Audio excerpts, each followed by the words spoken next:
Être spirituel ne t'oblige pas à ignorer la matière. Être spirituel ne t'oblige pas à tolérer l'intolérable par amour inconditionnel, que ce soit dans la sphère privée ou publique. Être spirituel ne t'oblige pas à cacher toutes tes parts d'ombre parce que l'ego c'est mal.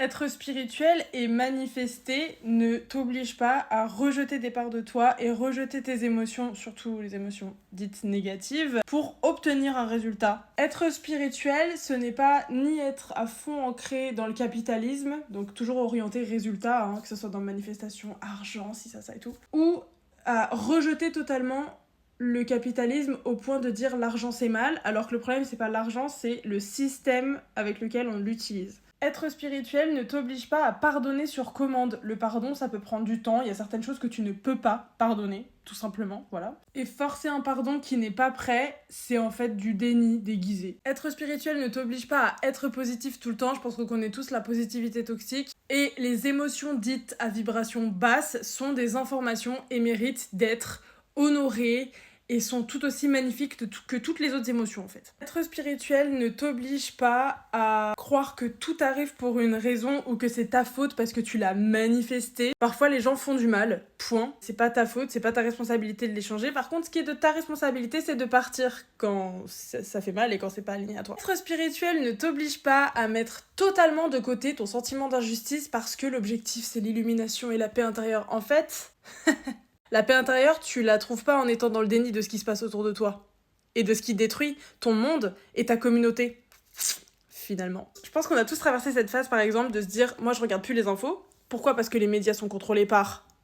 on le sait. Par contre, ça ne veut pas dire « J'arrête de m'informer sur ce qui se passe dans le monde et autour de moi. » Tu vois ce que je veux dire ou pas ? Tu vois la nuance ou pas ? Tu vois la nuance ? Parce que ignorer totalement le mal qui se passe autour de toi et qui arrive à l'humanité et le système malade dans lequel on est et juste dire « Moi, je m'en fous, je manifeste ma vie de rêve. » Et puis en fait, je suis pas concernée, bah si, t'es concernée. Du coup...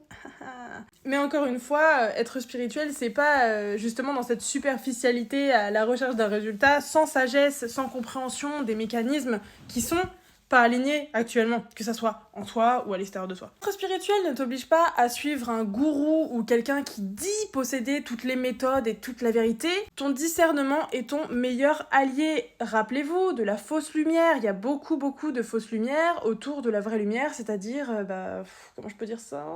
Des gens qui vont se faire passer pour, mais en fait, tout ce qu'ils veulent, c'est te prendre. Te prendre. Crom. Et après, t'es vidé, t'es perdu, t'es loin de toi-même et tu comprends pas pourquoi. Tous les chemins ne sont pas pour toi. Et peut-être que ce qui marche pour quelqu'un d'autre, pourra pas forcément marcher pour toi, et c'est ok. Tous les conseils ne sont pas forcément ultimately bons ou mauvais, par contre, ils sont pas ajustés pour tout le monde, disons, tu vois ? Faudrait que je fasse une autre vidéo sur ça, parce que ça va être trop long là. Être spirituel ne t'oblige pas à travailler gratuitement ou à être sous-payé parce que c'est spirituel, donc tu devrais pas être capitaliste, donc en fait l'argent c'est mal, vouloir l'argent c'est mal.